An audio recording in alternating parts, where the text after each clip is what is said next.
Hello everybody. In today's video we are going to be talking about one of the most popular warrior supports in the game, that being Guan Yu. He's one of the most played warrior supports, he's one of the most effective warrior supports, and he has a very interesting skill set that will be very beneficial as a warrior in the support role. So the one thing about warrior supports that's very unique compared to the typical guardian is you don't have to start with Watcher's Gift. You can start with Watcher's Gift. Maybe you haven't really played warrior supports, you've played a lot of guardian supports, so that's where your comfort zone is. That's totally fine, totally a reasonable item on warrior support. But once you get used to warrior supports, the whole point of them is to be very aggressive in the laning phase and through the early to mid game. So I start with Death Toll, starting with Death Toll, Tier 1 Hog, and a couple potions. You're going to obviously want to go out, get your wards out, come back, get your potions. On Guan Yu, you can do a 3 and 3 on the potions for health and mana, or sometimes I go 2 health, 4 mana because you do have the heal on Guan Yu. Then depending on where you are, in the early game maybe you get a couple kills or maybe you die a couple times. That's going to tell you whether you go into your Warrior Tabi or your Midas boots. There's no real reason to get cooldown boots on a warrior support. Their skills aren't really the problem. You're going to be doing a lot more damage with base pen than you will with using your skills a little bit extra. So if you're going to go aggressive, go Warrior Tabi. If you're going to go normal support build, which is what I recommend, go Midas boots until you're very comfortable in warrior support. Moving on to the next items, you're going to get your core build. This is going to be Sovereignty. If you're going really aggressive, or if you're just a little bit ahead, even with your Midas boots, I actually really like Height of the Urchin on Guan Yu. The reason why I like it so much is because it gives you that extra mana, and that extra mana can help you get off more heals for your team. So you have to decide situationally where you are in the game, what you want to go to, if you want to do Height of the Urchin or Sovereignty. Both are great items. Magi's Blessing, have to have it on any support. Helps you secure objectives by not getting CC'd that first time, then it gives you a second of immunity afterwards. After that, you're going to be looking into more either defensive or offensive items, depending on how you're feeling. Maybe you're not dying at all, so you want to go more offensive. Void Shield is a great item to help out your team if you're heavy on the physical damage. Shifter's Shield is a great way to get more damage to your team and also building yourself tanky as well if you want to do that for yourself. Or maybe you want to go more aura, more defensive for your team. Witchblade is a great item to go on Guan Yu for the movement speed. It helps with your ultimate to catch up to people. It's also great against if they have a heavy AD team themselves. Maybe they have Kali and Apollo, and maybe they have a Freya somewhere. You know, all those kind of attack speed-based gods. Witchblade is a must-have on support. Then you have to think about a couple more situational items like Pestilence. You know, maybe they have an Aphrodite, a Hel, a Chang'e, and you want to try to help out your team that way. Get the Pestilence to reduce the healing. A really underrated item, if they're heavy on magical and CC, is Spirit Robe. Almost nobody builds this item. The passive is fantastic. Every stat it gives is amazing. Think about putting Spirit Robe into your builds across all your characters on support role if the time comes for it with an appropriate amount of magic damage on the other team. It's really an item you should be thinking about getting. As far as actives go on your warrior support, Wrath of the Gods, as always, you have to have Hog. You don't get an option, I'm sorry. Then situationally, I would recommend probably going into Shell or Weakening Curse. Weakening Curse if they have healing, or even a Hercules or a Vamana, somebody that's going to get big endgame and you need to be able to burst them down so they don't heal. Or if they don't have any sort of massive damage like that that heals, go Shell of Absorption for your team. It's an amazing active, one of the most underrated actives in the game as far as regular play go. It's becoming more and more prevalent in competitive play as people realize how effective it really is. So I had put out a ward before this video started, and I got a little ward by their mid-harpy. I can see that their support isn't at the mid-harpy, which means they have no way to secure this mid-harpy. So I'm going to go ahead and steal this mid-harpy, and that's really going to put their middle behind. With their middle not getting this XP, it puts them a full, almost level behind in terms of the way the waves come. So Scylla's going to hit level 2 off this first wave. Poseidon won't even hit that level 2. So it's going to give her a really big advantage here in the early game, which is very important. Not to mention it gives us a lot of XP over in the ADC lane as well. But that's not even the main part of it. It's about denying their middle XP. So we're just chilling here doing the blue buff, and out of the corner of my eye I spot a Sobek. I try to block it just in case he goes in for a pluck. He didn't level his pluck. At this point we hit level 2, so we are way bigger than them. Sobek's like, I'm outie, and her, I'm sorry, I made a mistake. And her's like, no, please, you made me go in with you. And then no. Sobek's like, I'm outie, you done goofed.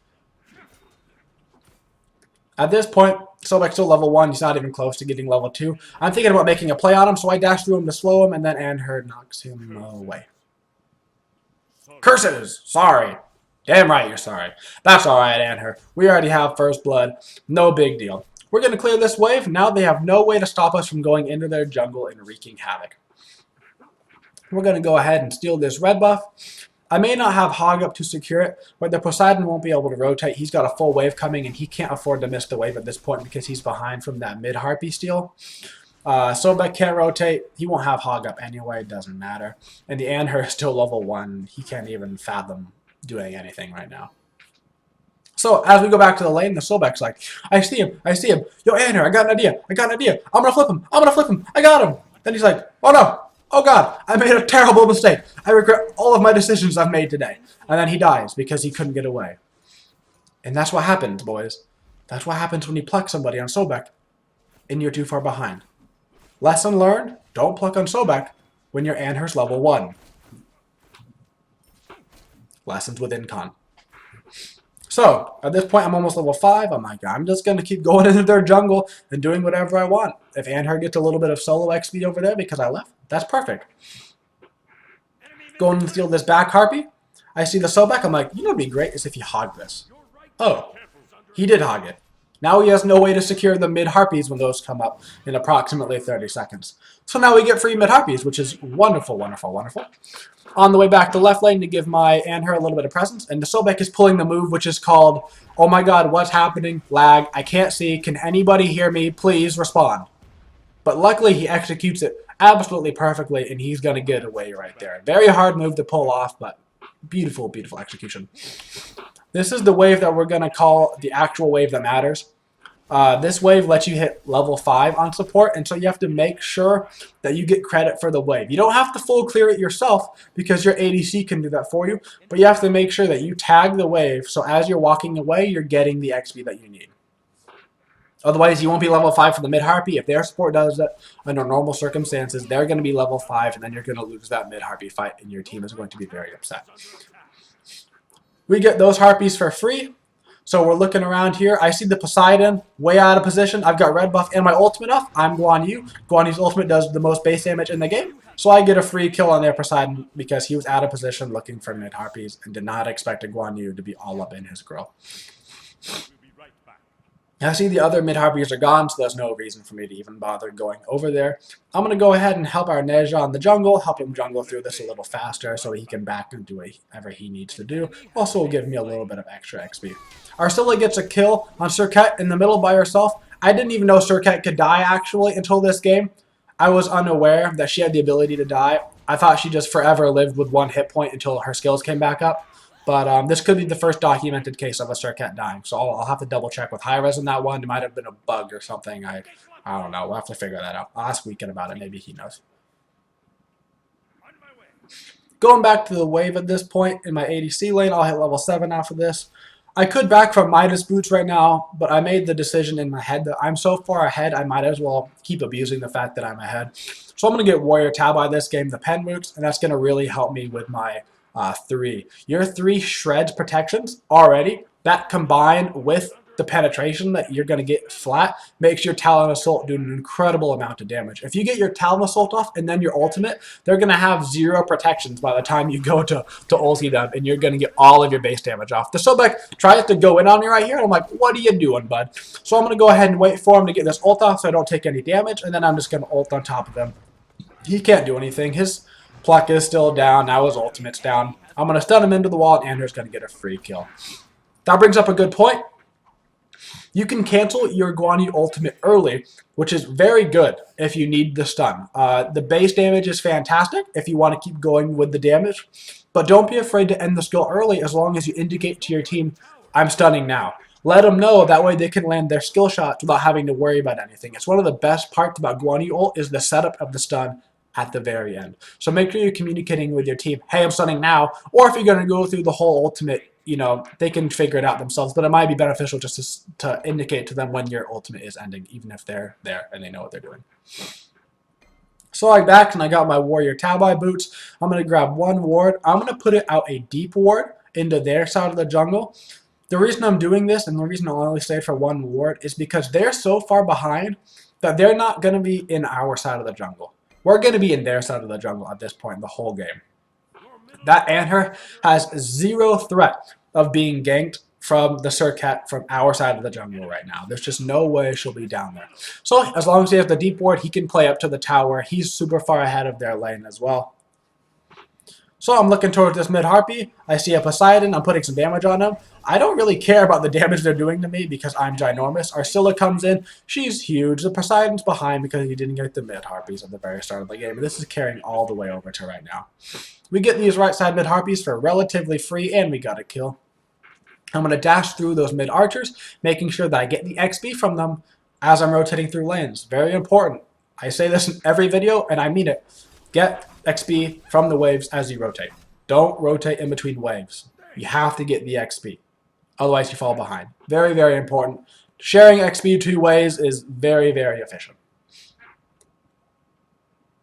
At this point, I'm just chilling, kind of waiting, seeing what's happening. I see a Sobek. I'm like, hi, Sobek. So I'm going to start putting some damage on him. I think about ulting him right there, and I might have been able to kill him, but he still had his ultimate up. I'm not exactly sure where Sir Cat is. It just wasn't the safest decision to go ulti him right there.